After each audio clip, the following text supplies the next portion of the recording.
All right, we're going. We're going live here. Woo! Woo! All right. All right, I am here with Iver HENNIG. This is my first artist interview. All right, there we Okay, go. we're just gonna launch. We're gonna launch in. We're going. I make ceramic, sculpture, and pottery because it feels good. Quote from your artist statement on your website. Is that what I said? I really like your artist statement. I like about how you talk about your nonsensical delusions, and we'll get into that. I don't even remember what I wrote. I know. And I have no idea what I write things on the spontaneous moment, and then I'm like, all right, what is that? And then people quote things back to me. I'm like, God, where did I hear that before? And lo and behold, they're like, you wrote it on your website, and I'm like, oh shoot.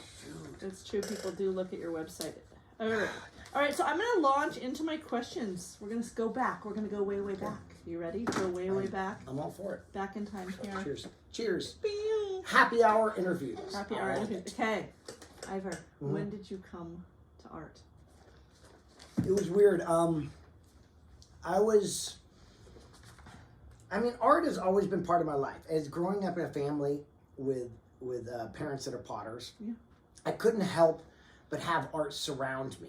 And I did art all through my life. And a lot of it was art that I think I made to fit my needs of like toys that I wanted to modify. I was a huge toy modifier. Oh. I would take apart my toys and I wanted to like the Star Wars toys. I love Star Wars toys, but they didn't have enough like used quality to the toys, so I would take candles and burn black marks into them, not melting them, but getting the black soot onto them, and then I would rub it off with paint to fill in the gaps of where the toy lines and details had been made, but they didn't accent it. So I was using like smoke to accent them. If I would have known any better at that point, I probably would have used paint, but I didn't know any better, so I was just like, get some smoke, make it look burned, and then I rub it in, and you could pick up the lines more. And I would do these, like, I think I just made art because it fit my needs of like playing with toys and stuff. This is when I was younger, probably like 5, 6, 7, 8 years old. I mean, 7 Star Wars came out. That affected me heavily. And then you need to talk about your family because your art was present it was always present around you. It was always around me. So at a certain point, I think it wasn't until college that I decided. I mean, I went into college as a science major. I was an oceanography major, and I didn't think much about doing a career in art at that point. It wasn't until I went on tour with the Grateful Dead.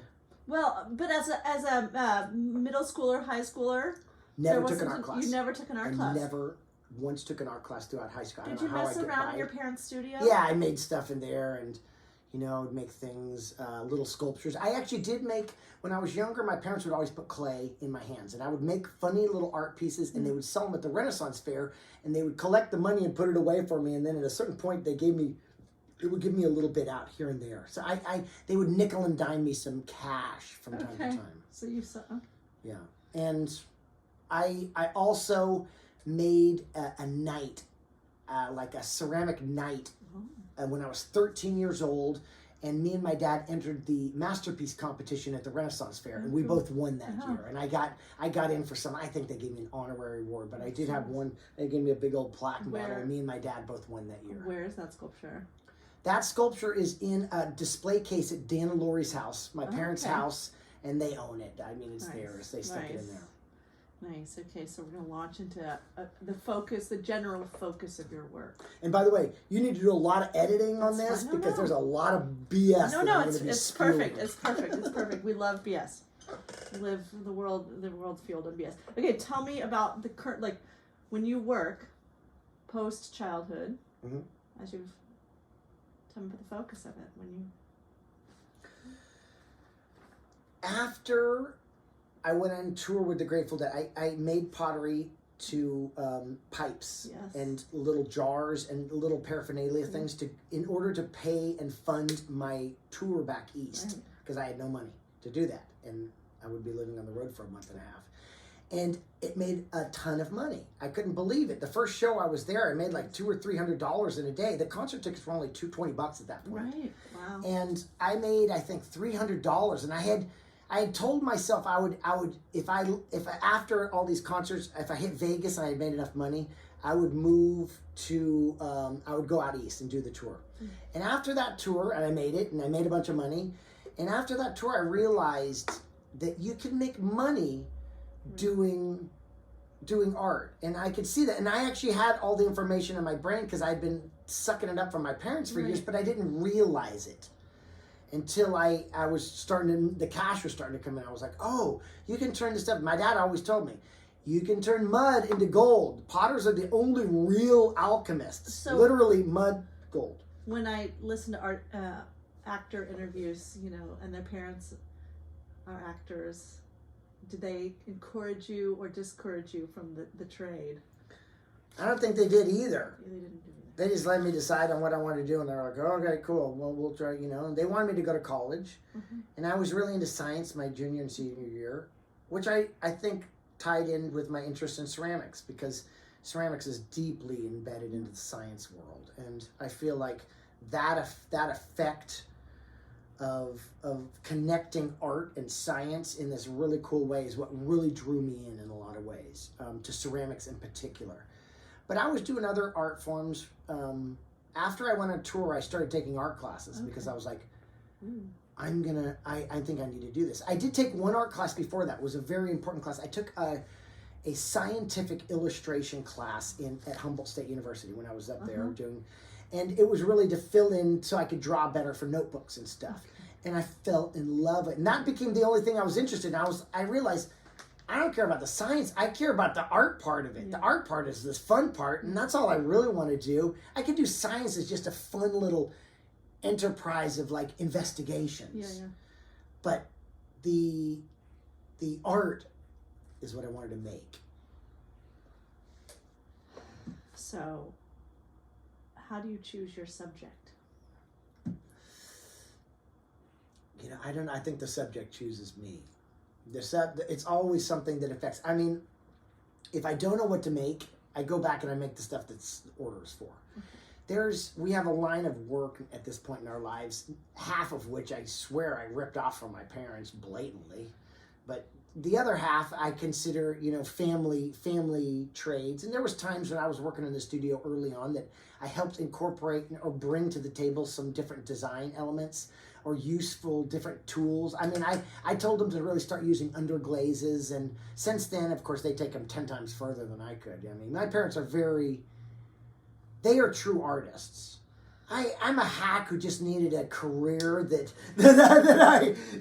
made some money that I could do pretty well. So I came to your show in Palo Alto last year, and I saw a lot of your non-functional pieces. Yes, you saw the sculptural elements. So talk to me about when you're going in that direction. When I'm doing that stuff, that's the stuff that taps into those old feelings. I guess it taps into my youth, my fascination with toys, and I've had people tell me it's like the pieces you make are like toys, and I agree. I have to agree. The stuff that really interests me is this things that have a narration, and it's something that the viewer can imagine. When you're making them, do you create worlds in your mind? Do you have... Oh yeah, each one of them have a history. I clothe them with all kinds of history and different things, and I could go off on any grouping of work and tell you the story that I made up while I was making. And mostly it was just like, oh well, what if this was happening, and what if this was happening? It's nonsensical gibberish, but it helps me to produce elements of that world, and that's what I'm doing. I'm producing parts to that world. I'm looking at a world up here. Yes, the bar. There's a bar up there. You can do a cutaway when you take a picture of this afterwards, so we can know what we're talking about. Yes, it's a set piece. I love sets too, and I think that movies have always been fascinating to me, and that the elements of science fiction, of course, with the robots and stuff has been, but it was following my heart, and I didn't want to follow my heart for a lot of years. What was holding you back from that, or what was telling you that wasn't okay? I think it was really the fact that I knew animals sold, and I didn't want to be judged for making something that was childish. Right. You know what I mean? When you make things that are cute robots, you think it's a kid making it. And in some ways it is. Right. They might not be that far. In my inner kid, of course, you know. Which is something we can all relate to, which is why it's totally people love it. Yeah. I mean, and that's what I'm trying to tap in. But I was scared to go there because we had a booth filled with animal stuff, and everybody else does this very naturalistic, and everybody's thinking, you know, like, oh, like, what do you think about these dreams with these animals, these beautiful creatures, and there's this big like spirituality side, and I, quoting one of my favorite artists, Esther Shimazu, "You're overthinking it."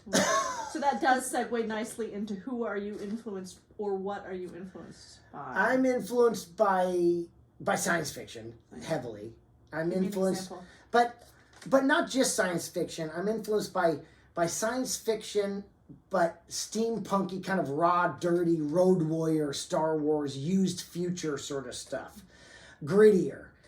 But then on the split side, I'm really influenced by funk ceramics, which was tongue-in-cheek humor, a movement that happened in the 60s and 70s, may have started as early as the 50s, but it was the use of ceramics as a medium to not take it.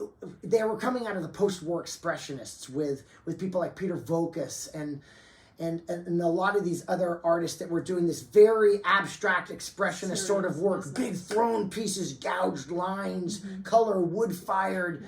And this was stuff that was narrative. Robert Arneson, in a lot of ways, was one of the starters. But you got people like Patty Warashina, who was up in Seattle, who was also working at that same era with this really narrative, sculptural, very iconic images. I don't want to say realism, but almost kind of somewhat cartoony. You know, another influential person was Dale Gilhooly. Dale Gilhooly did these really slapped together frog pieces, and he's another one of the people from the Davis Group who studied under Arneson in the 60s and 70s, and even 80s. But Arneson's dead by 92, but he influenced heavily in the 70s and 80s. That's the funk movement is full swing by 70s. I mean, you got Arneson putting up after the mayor of San Francisco, John Moscone, gets murdered.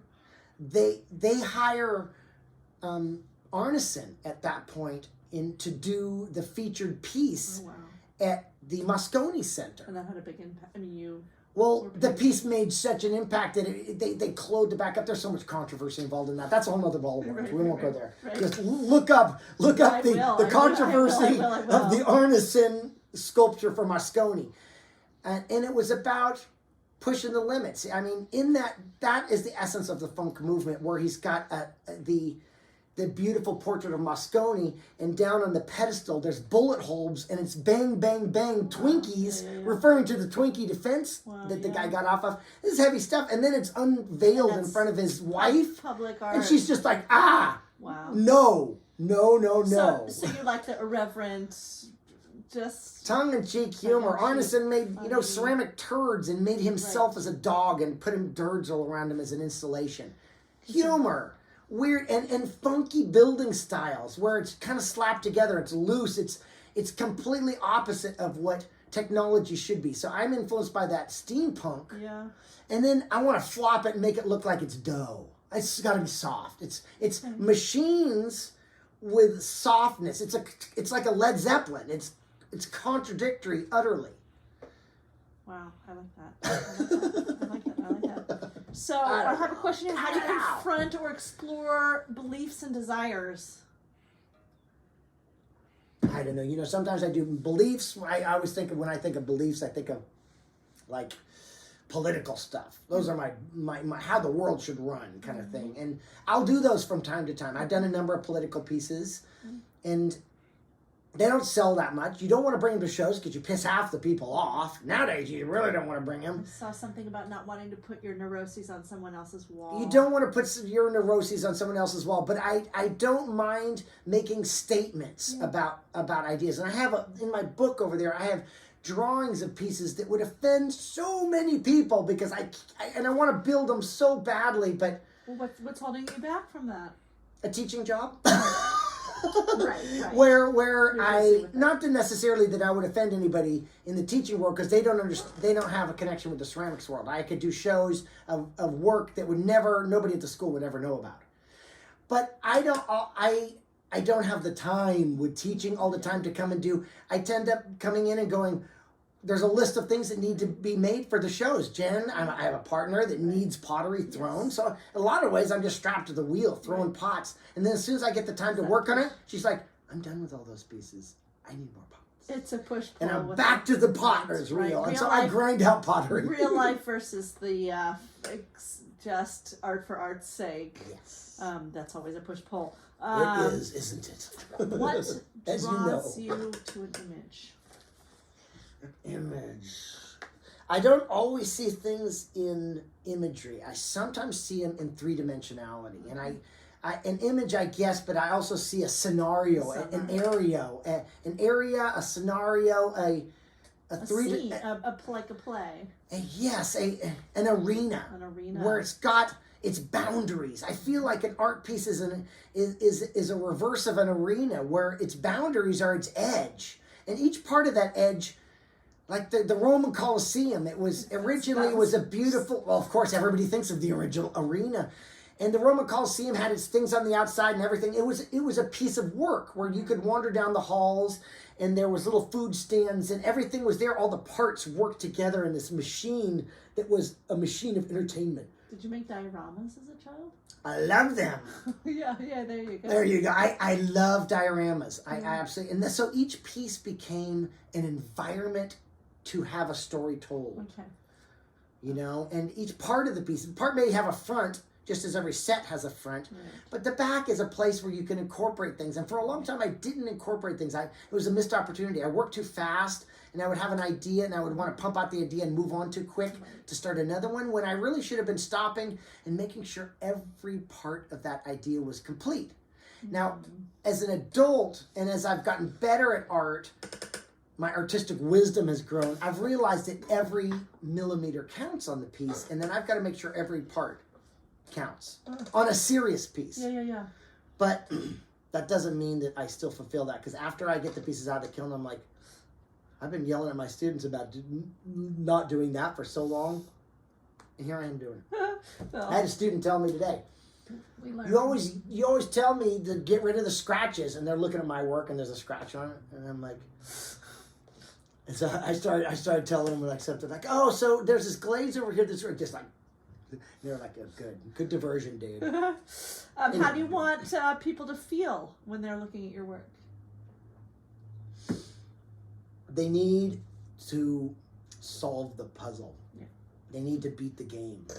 The game is, you envision what the piece means. And we're talking big pieces, because I make a lot of garbage that's, little pieces of artwork, quaint little pieces of artwork that don't have serious. Yes, and the big sculptural pieces that have a story that you really feel like is not just a pretty piece for somewhere. I don't think much about those because they've already been formulated in my brain years ago. I probably thought about them once, but I don't know what that is. But the big works need to be a puzzle to be solved. They need to be a story told. The narrative is so important in ceramics, at least for my ceramics.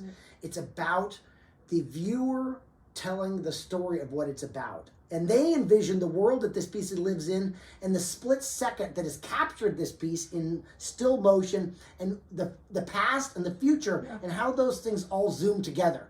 They need to solve that puzzle. Be part of the story. They need to be part of the story. I don't want to tell them what that is, because it's like spoiling the fun. And plus, their stories are 10 times more interesting than the one that I made up. I always liked the viewer's story more than my own. Right. My own was just, and I came up with the idea and it flowed through me. So fun to see how people respond, isn't it? It is. That's what's the fun part is they create that moment. I mean, So what draws you to your medium, and what do you find is the power or impact of your medium? The original drawing was the fact that it was accessible. I grew up with it. Right. I was a potter that grew up with ceramics. And so when I decided to start doing art, I did like the illustration class, the scientific, and I really loved that. I had a great time in there, and I loved the other artists that I was in there with. And they weren't really science majors, they were art majors. And I was like, this is my people.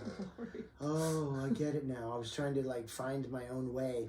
And then when I finally came home and then my parents were potters, I was like, oh my God, ceramics is all of the mediums. It's painting, it's sculpture, it's science. To burn stuff. I get to burn stuff, I get to play with fire, it's spontaneous, and yet the spontaneity can be literally set in stone, and it's really tactile and accessible, and I get to just spend time with it literally just in my fingernails. It's just like there. It's not like glass where I have to use tools or paints where I am literally I'm there with my hands, and I use tools, and you can have tools or no tools or this or that, and it can be made in split seconds, spontaneously, or it can be doted on for 6 months and picking away and painting and painting. It's all of the things put together. It's every art form in a beautiful dance. That's amazing. Okay. So I know you grew up with it, but do you remember how you learned the nuts and bolts of it? How did you learn the craft? Parents gave me a lot of tips. Did they? Did you accept them? At first I didn't. I started out, I was making snakes for my dad in high school to make some money. They would give me $2 a snake and then turn around them, and I just rolled these damn things out and put like 2 eyes on. They were crude compared to what I can do now. Right. I can do something 10 times quicker and much more character than I did when I was a kid. And yet my dad was selling these little rolled, we would extrude them out and think, my dad is all about money. Sure, he loves the art, and he is an amazing artist, but he's always thinking like, how can we make a buck? How can we make a buck? Let's make another buck. Come on. He has more ideas to make a buck than anybody I know. Entrepreneur, that's what they call him these days. Yes, he's always trying to just find some new way to make some more money. And it comes from his family. His family was all doted on money. His Swiss family, they were always like, oh, money, And they were really good. They were shared the money. They're really good about that. But he was always into that. And so I hired me at that point to make snakes, and I got into that, and I learned some basic skills, and then I was just making some money. And then in college, when I realized after taking those art classes that I was going to be an art major, and I took right after that semester I took the class, I went out and took a spring or a fall semester exchange program in Durango, Colorado, to the college there. And I took my very first ceramics class in my life, other than my parents. Wow. And did you want to argue with them, or did you? No, I didn't know anything about it. I was just absorbing it, going, my parents are potters, and I actually knew a ton of stuff. And they would be like, let's try some different glaze out. And I said, Mom, my dad has a really cool purple. Let's try some of these out. So I gained the recipes my dad sent me a few recipes, and we mixed them up in the class. And I was just trying to I didn't really know. So I was like absorbing whatever they had to give me. And I was in there with this girl, Lorna Meaden, who, by the way, is so famous now. She's brilliant. And her work is amazing. And she was there, one of the best ceramicists there at that point, really kind of running the program with a couple other people too, of which I've forgotten their names. Sorry. But Lorna Meaden, I've seen her since then, and if you look up online on her Instagram or her website, her work is brilliant. She's been at Ceramics Monthly a bunch of times. She hit the big time, and she is deserving of it. Her work is amazing. Cool. Amazing. Salt fired or soda salt. Lives in Durango still. But she and I kind of worked in there a little bit together. We were both learning the skills, and at that point I gained as much as I could. And the teacher there gave me a lot of skills. He was really into Southwest art, and he did burnished work and stuff like that. But I started to learn to throw in that class and stuff like that. And then when I came back, my parents hired me. They taught me a lot more when I was doing apprenticeships with them, because I would work during the summers. Lori started teaching me the tricks of sculpture, and I was listening because I wanted to learn it all. And then I went up to Humboldt, and I learned from Lou Merrick and Keith Schneider, who are incredible ceramic artists. Lou Merrick, and James Davis too as well was up there. There was 3 ceramics teachers at Humboldt. Humboldt is still known for its ceramics, but then had some really great teachers, of which I think Keith just retired. But Lou taught me about underglazes. Wow. He single-handedly showed me the craft of taking multiple layers, not necessarily showed me, but showed me where to look, and through his own work and staring at his work going, I get it. And he would do these layers of underglaze and fire it, and then after that he would pull it out of the kiln, he would wash it with stains and do more underglaze and then fire it again. He said sometimes I fire these pieces 6 or 7 times. It was all cone, I think the first one was 01 or something, or 1. And then after that, he would do low fire. It was mostly low fire stuff at that point because the colors weren't able to take higher. Nowadays, you can get those same colors at cone 6, but at that point, underglazes were just then starting to come onto the field and being able to take to higher temperatures.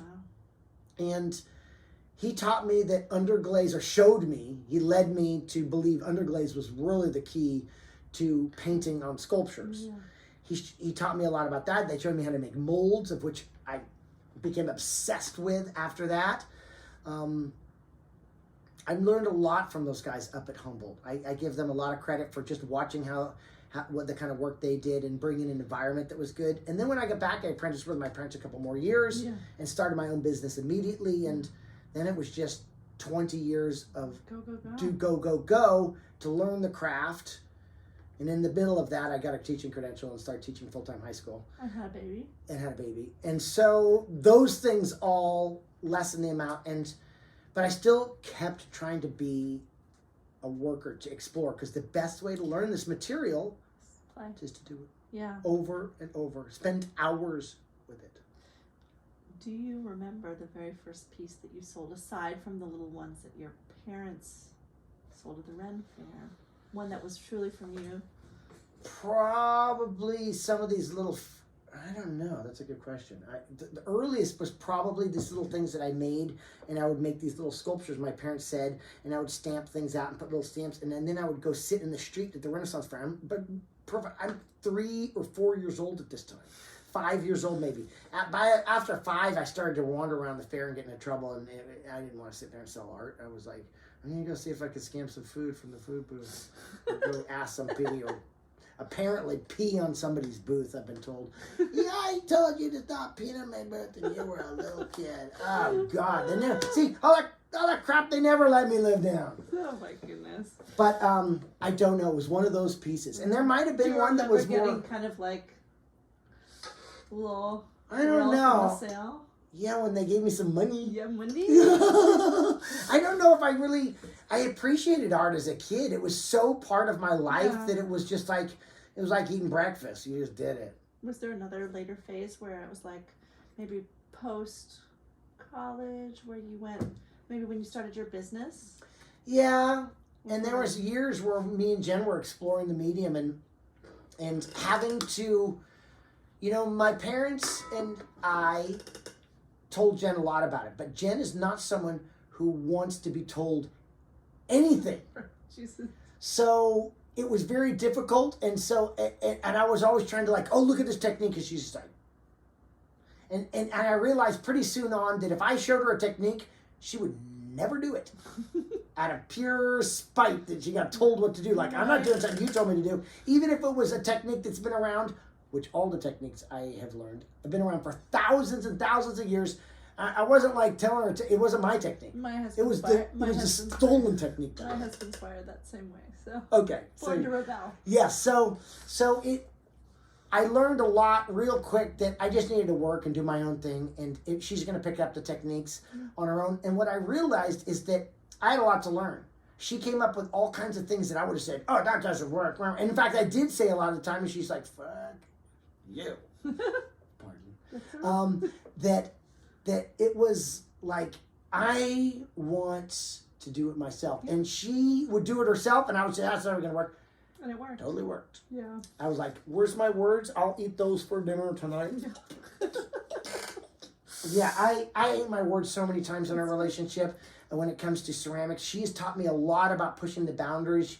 She is actually a better sculptor than I probably am. Everything I make looks like kind of twisted and warped and worried. She makes gorgeous, really great sculptures. There was moments early on. There was a moment in our career where someone wanted a dog, and both of me and Jen both had the picture of the dog, and we're going to make two of them. You make one. I'm like, they took hers in a split second. Hers was so much more charming than my ugly little turd.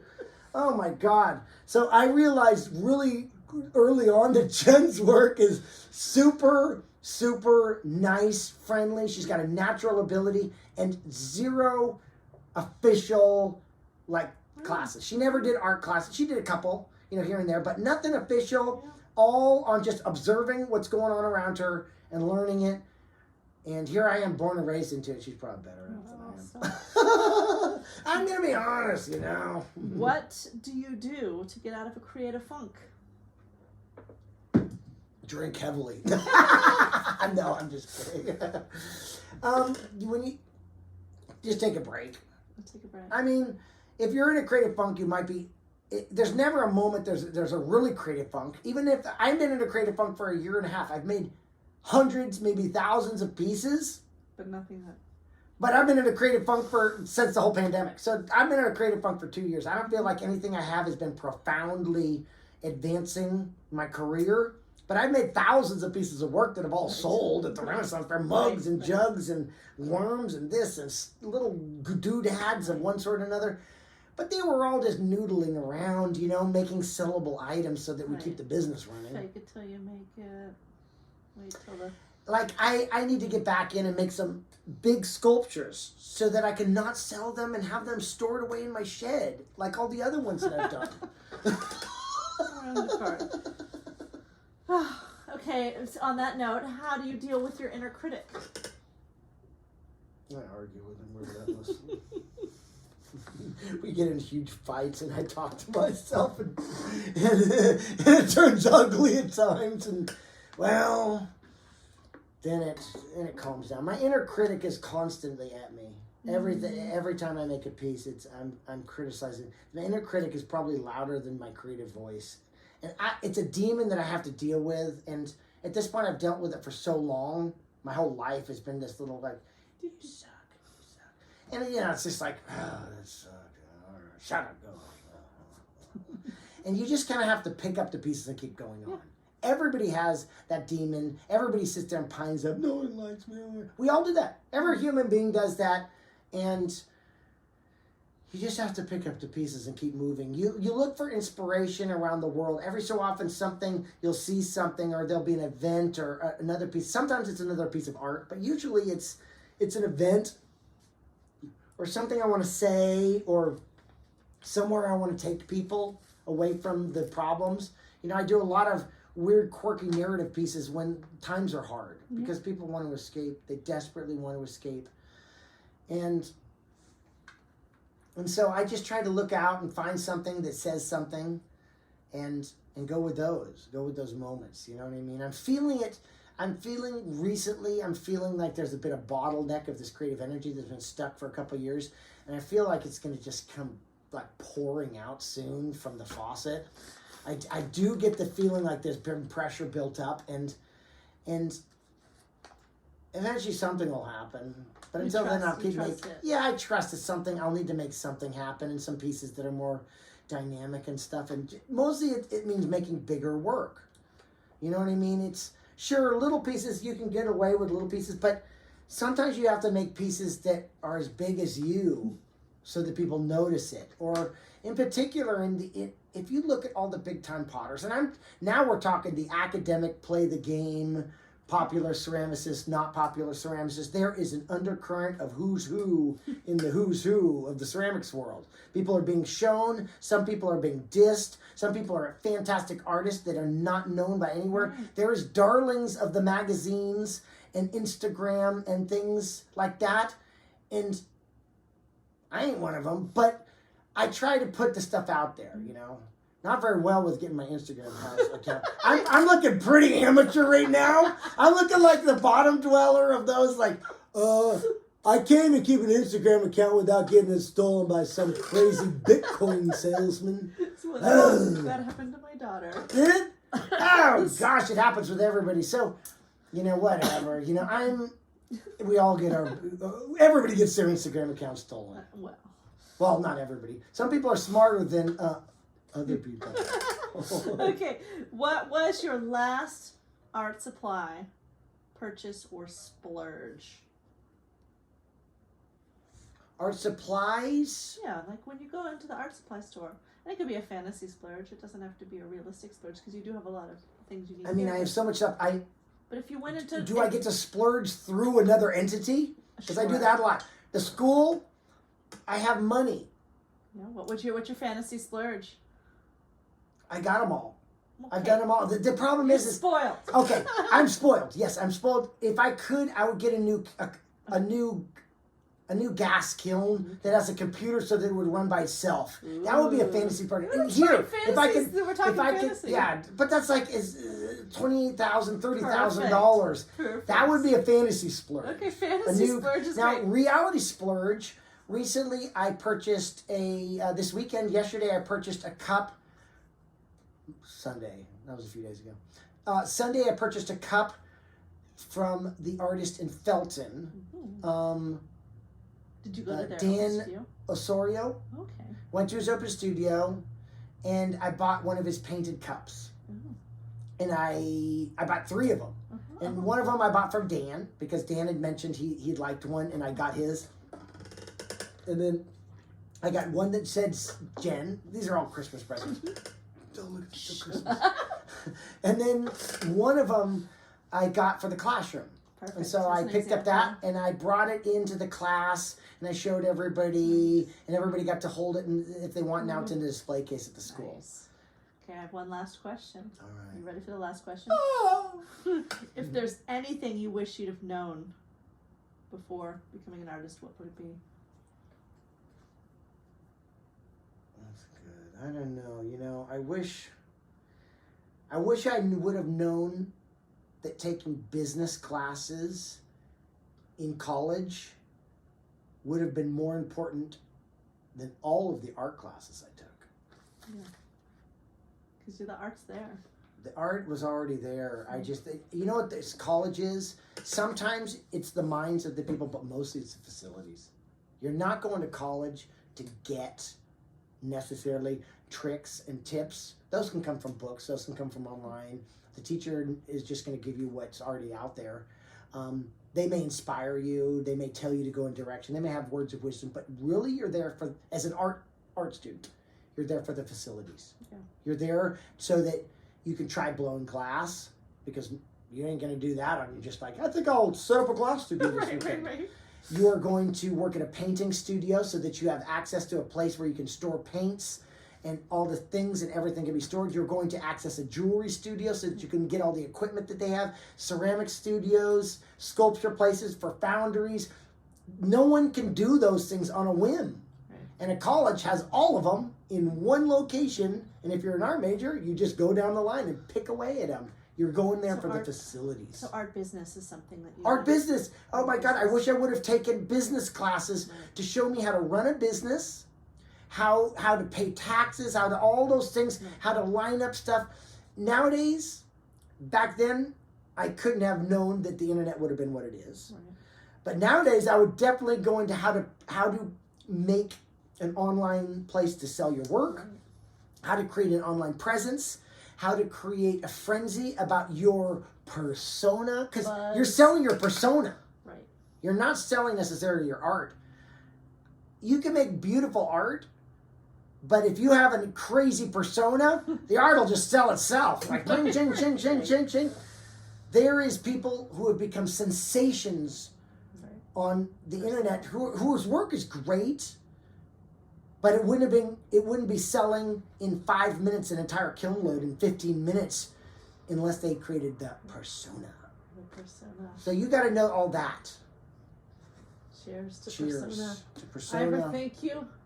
I hope that gave you the information. I loved hearing what you had to say. I got more and more buzz. The time went by. You're fantastic. It was Woo! great.